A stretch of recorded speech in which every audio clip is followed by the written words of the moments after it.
Hey friends, welcome back. Today, you guys, I'm starting to film and it's already raining, but I want to get out here and do a little bit of hydrangea maintenance around our property. This year I actually have a total of 4 different types of hydrangeas growing on our property. We have paniculatas. I just planted some brand new macrophyllus. I have quercifolias, some oak leaf hydrangeas, and then I also have one baby arborescens style. So today, while the macrophylla and the oak leaf hydrangeas don't need any attention this year so far, we do need to tackle the paniculatas. And so I'll walk you through how I'm going to do that. I have limelights up front. I have some moon rocks in the back. I have one lonely quickfire hydrangea, and then I also have a new little arborescens style that is called Flowerfull, and that one's back in the lower garden. So let's just jump right in, and we're going to tackle all of these hydrangeas. Now, unfortunately, I have a bevy of Spanish bluebells that have grown through my little hydrangea hedge here at the front of the house, but in order to get to some of them and dig them out, I really need to get all of these heads off. And I'm going to walk you through what I do. It's just really, really simple, but essentially, let me bring you in a little bit closer. So coming in close over here, what I really like to do is I just do a very simple 3 count. As soon as my paniculatas start developing a little bit of a bud, a little bit of a growth point here, I come in to last year's cut and I simply go 1, 2, 3, and I make my snip directly above that 3rd growth point. This is the first step that I do after I have taken off the bulk of this weight up top. It's at that point that I go back in and I start searching for my weak, my crossing stems, and I start giving this a little bit more of a shape. Oh my gosh.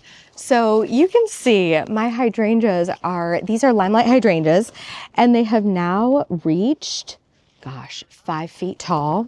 And I love a hydrangea. I've always loved a hydrangea. And I know some people are really quick to take off the seed heads or these little dried flower heads. But for me, I leave them on all winter long because I actually love the way they look. I think they look dried. I think they look interesting. And for me, it's better than staring at a bunch of sticks. So I always encourage people, leave your little blooms until the very spring. So here we are. Here's my hydrangea. I've taken off all of the flower heads, and I do have a couple of little random guys here that are a bit tall. But this is where it becomes a choose your own adventure situation. I've got a couple of things going on here. I've got a couple random branches that have been broken back here, probably from me getting along the back trying to weed out all of these Spanish bluebells. I'm probably going to leave this one here, but then I've got a couple of random ones like down here that are simply little tiny spindly things that aren't going to kind of amount to anything. The last thing down here, I have this guy. And this is, again, really spindly, tinier than a pencil, and it's headed straight down into the dirt. And so it really isn't serving this shrub and its form in any way. So I'm kind of going to take off a couple of these lower guys. This one as well down here, you guys, I'm actually going to take it all the way back because I don't think that's doing anything for it either. And then finally, I'm going to take those guys off because, again, we're taking a look at this form and I want it to be nice and even. And all of these little spindly branches really aren't going to help me achieve that nice polished look that I'm looking for up against the front of my house. Now, this next shrub, this middle one, what's really funny is if you go back a couple years, this is the 3rd one I added. Originally, I just had 2, and then I decided I wanted a trio up against the house. And what's really fun is I planned it so that all of these little blooms would be dancing right above my windowsill in my living room. Now, this one is the biggest. I don't know why, it's just how it grew. And so for me, this is gonna be the one that I almost need to pull back more than the other two, because the other two have a bit more of an open form, and this one is really dense and shrubby. And so what I'm gonna do right now is I'm gonna come in and I'm gonna start taking off some of these branches that are just like crisscrossing, and anything smaller than the width of a pencil, I'm probably gonna remove, because I have so many beautiful branches that are going to develop into lovely blooms.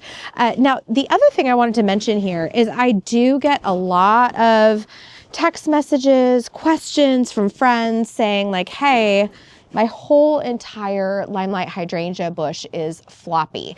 And to that, I would say, you know, probably what is happening there is we have a case where you have pruned everything far too low to the ground, and you simply don't have that branching structure that's strong enough to hold it up.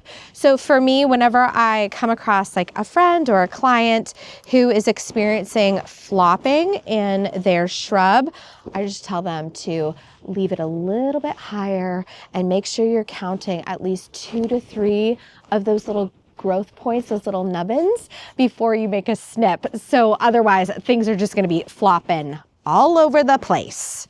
Gosh, you guys, I have half a mind. I have half a mind to take this whole thing off right there. Yeah.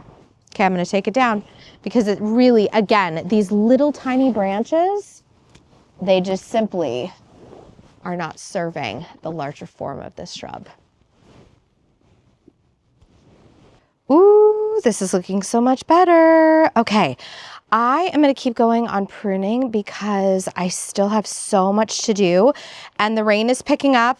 Weeding all of these Spanish bluebells, this is going to have to wait for a different day, but man, the form on these bad boys looks so much better. Also, I have some perennial geraniums at the bottom. This is one called Philippe Vapel. And so this is also on my radar to get in here and clean all of these out, because they are, guys, they're already pushing brand new growth.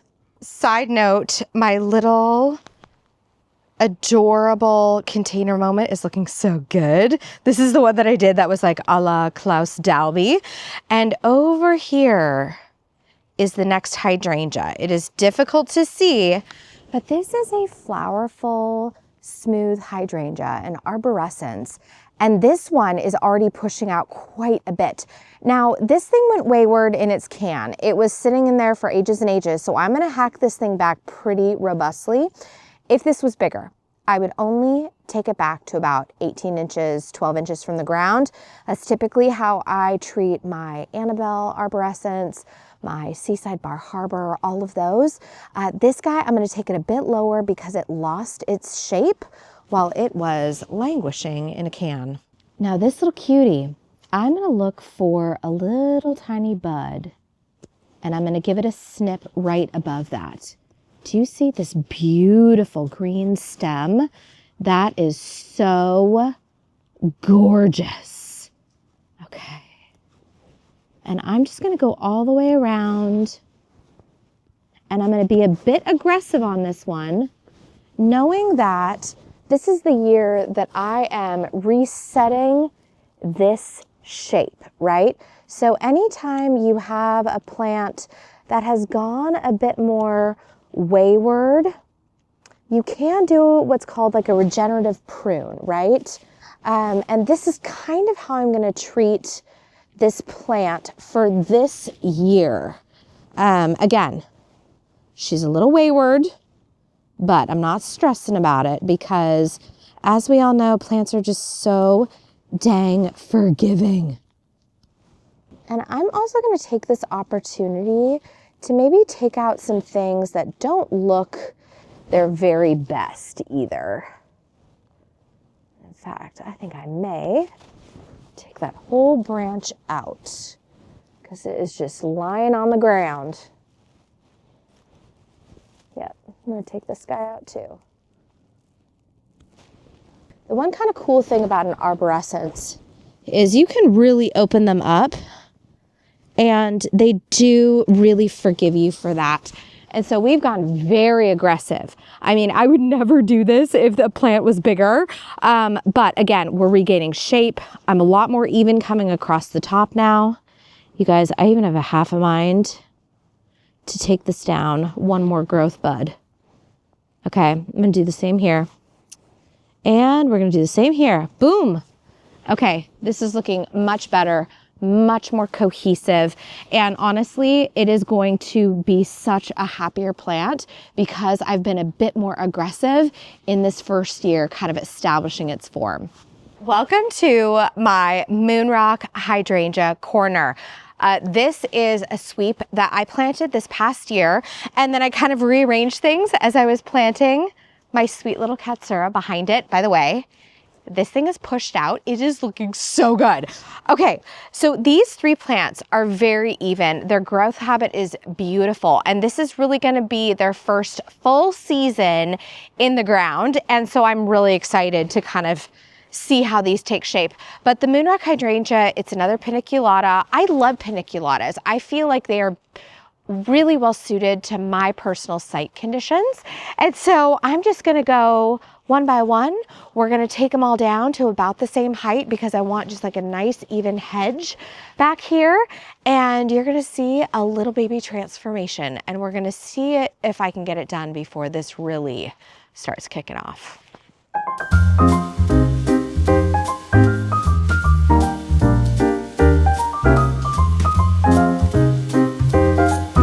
Looking good.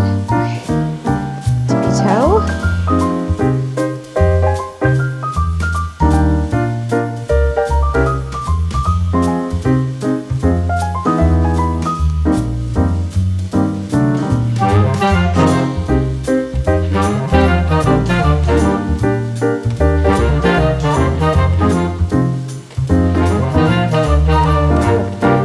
These are looking so good. Actually, the shape, honestly, it hardly needed any correction.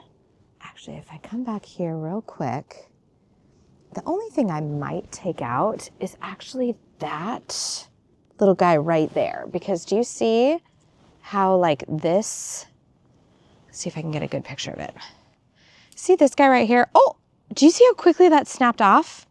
I think the top of that is actually dead. But it is just this spindly little guy, and it's coming up in the middle of everybody, kind of congesting this form. So, boom. There we are. So I think that's the only micro adjustment I would make there. And I just have to show you guys one more thing. This is the Katsura Heronswood Globe that I planted just a few moments ago. It's honestly, it seems like I just planted this yesterday. Look at these beautiful growth points. I am so excited. I am so excited to see this thing filled in. I think it is going to be beautiful. So the rain is coming down, but honestly, I still have energy and I still have daylight. And so I think what I might want to do is I might want to do one more sweep around. And what I'm going to prune back is I'm going to prune back my ground cover asters. I had transplanted them and I was just kind of hesitant to take back the top foliage until the new growth emerged, and it's finally happening. And so I'm going to spin you around and we're going to go around and I'm just going to do a little quick cut back of all of those dried tops. Also, updates for you. On Saturday, the 21st, we are going to have our Northwest Flower and Garden Festival plant sale. It's going to be from 10 until 2. So I'm only doing those 4-hour windows. I'm going to be doing it with my girlfriend Claire Hannah of Relish Gardens. And we are not only selling plants, but we are selling all of our staging items from this past show and maybe a couple shows prior that we never got rid of those items. And so we're gonna have plants, we're gonna have some vintage treasures, we're gonna have some antique finds, and everything is going to be happening. I will list the address below. And when you come to the sale, follow the cones, follow the little sandwich boards, because it is at a shared driveway and I don't want you going to the neighbor's house. I would love for you going to the proper location. So again, Saturday, the 21st, 10 until 2, and address will be listed in the description below. Oh, and no early birds, please, because it is taking us a monumental effort to bring all of the plants and all the staging items there. And so we do really need every single second right up until 10 a.m. to get everything out and prepped for all of you to come and shop. This is one of those ground cover asters, and look at this. I'm just gonna take this back. I wasn't sure how it would regrow, but look at this. These little green bits are all new growth of that ground cover aster. This one was so cute. I bought this one from Dan Hinckley's nursery, which is called Windcliff. And oh man, it is ready to make a comeback. And look, oh gosh, there's more green growth right here. Oh, that is so exciting. This is the one that I dug it out and I just kept dividing and dividing and dividing. And now I have this all over the lower garden. It is just so exciting for me. Okay, here's another one. Oh, of course, you guys, sweet peas growing everywhere. Good gravy. But look at this right here. All of that tender new green growth. So I am going to take back all of the old stuff from last year. Oh gosh, there's another one right there. Eee! It's so cute. Okay, friends, here we are at my little bench seat, and would you look how cute this little guy is. So I'm just gonna take back all of this dead growth from last year. So you can get to see what I'm imagining for this area. I've got all of these sweet little ground cover asters coming back up. And then would you look at all of my alliums? The other thing I have planted here is I have Earl Grey Larkspur. Lord only knows if it'll come up because it's old seed. And then I also planted about 1 million poppies back here as well. Man, this is one of those things where you plan and you plan and you plan for so long, and you plant all of these like seeds and bulbs, and you're just like hoping that everything comes up as you had planned it. You guys, it might actually be happening. This is so darn exciting. It's just such like a cool time of year. Of course, we also got snow this past week, so that was kind of a fun, wild surprise. But I think we are back to our regularly scheduled temperatures. And so very soon I should have little tiny plants popping up all over this garden. Well, friends, we have officially been rained out again. I am craving a dry, sunny day in the garden. I don't think we're gonna get it anytime soon. So you just get to come along on little rainy garden adventures with yours truly. All right, mark your calendars. The 21st is coming, and I'm so excited to just send all of my little plant vintage antique babies out into the world. Description is going to have all of the details about that sale. And again, that's going to be myself, my friend Claire Hanna, and potentially Jen Zabo Collaborative will also be joining in that sale. So you should have lots of fun things to choose from. All right, I'm going to see you in the next one. And in the meantime, as always, say hello to your garden for me.